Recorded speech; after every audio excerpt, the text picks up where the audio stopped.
Hey besties, before you settle in, let me warn you, this is not just another Sister Wives recap. This feels like the moment everything finally snaps.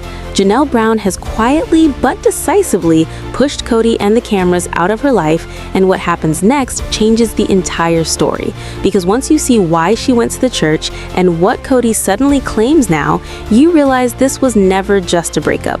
This was a reckoning. And by the end of this video, you are going to understand why this might be the last time we ever see Janelle Brown on this show. Hey besties, welcome back to the channel, because today we are stepping into a moment that feels different, heavier, quieter, and somehow louder all at the same time. This is not just another episode recap.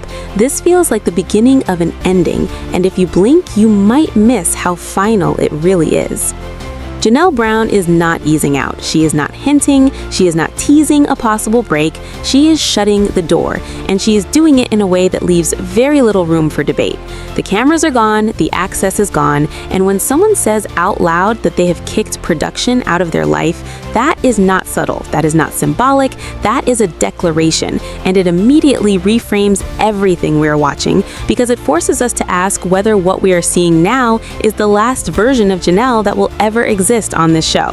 And honestly, it feels that way, because this week, Janelle did something she had never done before. She went directly to the church leadership to formally ask for a release from Cody Brown. And that matters far more than people might realize, because in that belief system, a release is not just a formality. It is not paperwork, it is spiritual permission to be free.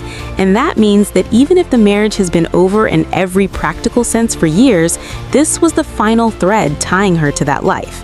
And when the episode opens, we see Janelle in North Carolina with Maddie Brown. And Maddie does not hold back. She calls the entire system toxic, and she is not wrong, because when you strip it down to its core, the idea that a grown woman has to sit in front of a group of men and ask permission to leave a marriage that no longer exists is unsettling. And Maddie asked the question everyone watching is thinking: what happens if they say no? And Janelle answers honestly. She says it would be a crisis of faith. And that is where the tension really starts to build, because if you look at their actual lives, none of them are living according to church rules anymore. They drink, they swear, they live publicly, they speak openly about polygamy, its damage, its secrets, its failures. They do not tithe, they do not dress according to doctrine, and they do not live quietly within the structure that wants to find them. So why does this one decision still carry so much weight? Why does this one last approval still matter? And that is the uncomfortable truth about belief systems. They do not let go all at once. They loosen slowly, and sometimes the final string is the hardest to cut. And even though Janelle does eventually receive the release, the way Cody responds is where the story really starts to fracture, because his version of events keeps changing. First, he said he did not care. Then he said he wasn't paying attention. Then he claimed church leaders told him he could not have a release. And now suddenly he went to the church himself and asked for one. And every version contradicts the last, which raises a very simple question. Why would he care at all, unless part of him still believes he's eternally tied to her? And that contradiction follows him through every scene, because he insists he is no longer a polygamist, yet his reactions suggest that the spiritual contracts still matter to him, especially when it comes to the afterlife. And Janelle explains that Cody warned her the church might tell her she could not remarry outside the faith, and her response is calm, grounded, and firm.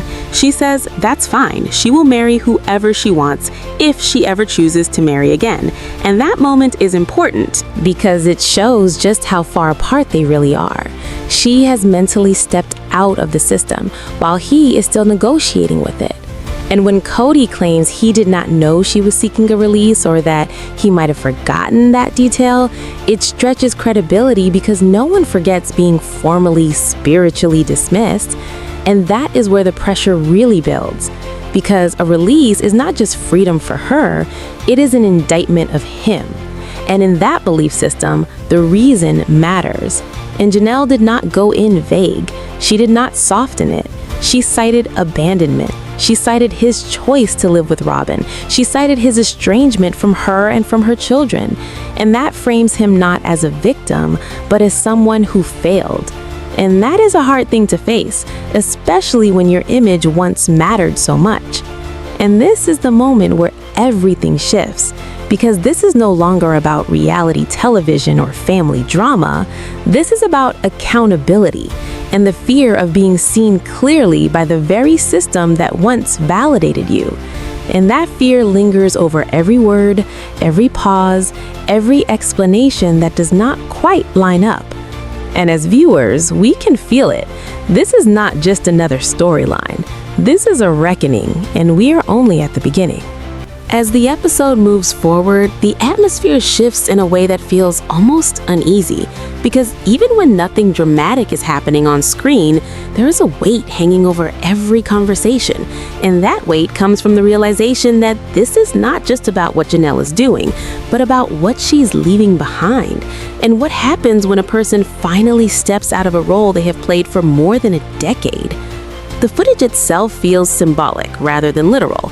Janelle is shown walking through a city that looks important, purposeful, almost ceremonial.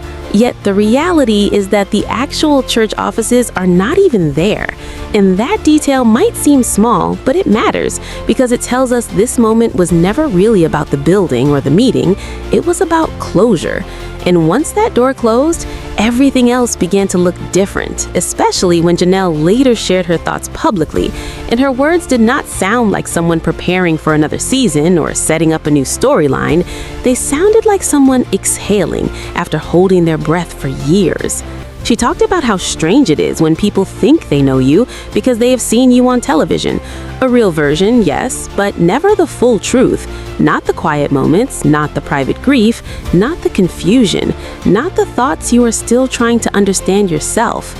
And she admitted that once the cameras were gone, she realized how much of her identity had been shaped by who people thought she was.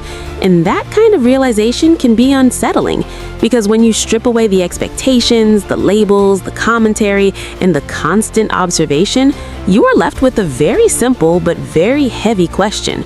Who am I when nobody is watching? And she described that process as messy and beautiful at the same time, which feels honest, because rebuilding yourself is never clean or linear. It is uncomfortable, it is slow, and it often requires distance from the very thing that once defined you.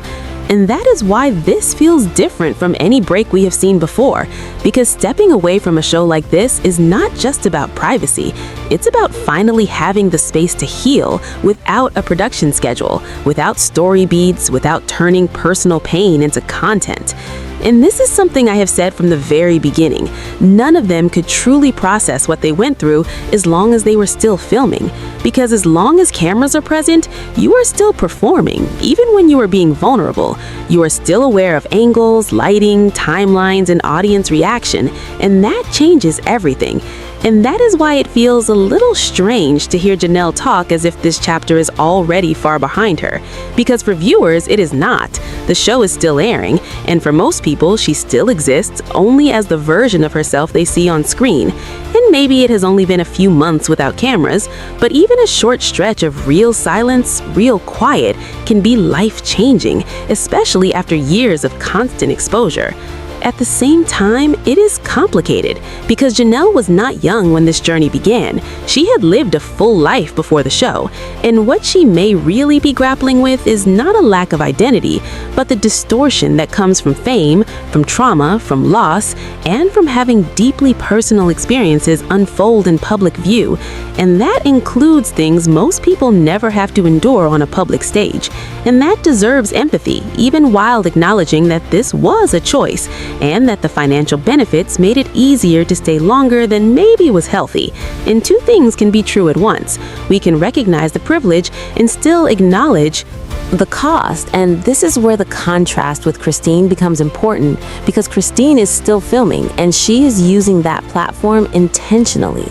She is unpacking the things that were hidden for years, the imbalance, the emotional neglect, the normalization of dynamics that were not healthy. And having a healthy relationship now gives her a frame of reference to name what was not normal. And that contrast is powerful, because sometimes you do not fully understand how unhealthy something was until you experience something different and better. And Christine's storyline reflects that clarity.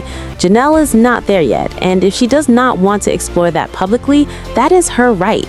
Acknowledging harm does not erase the good, and admitting a system caused damage does not mean regretting your children, but it does require honesty. And honesty is especially difficult when high control belief systems are involved, because admitting you were wrong or misled can feel like a personal failure. And for many parents, the deepest pain is not what they endured themselves, but the realization of what their children lived through alongside them. That reckoning takes time and courage, and often happens privately, not on camera.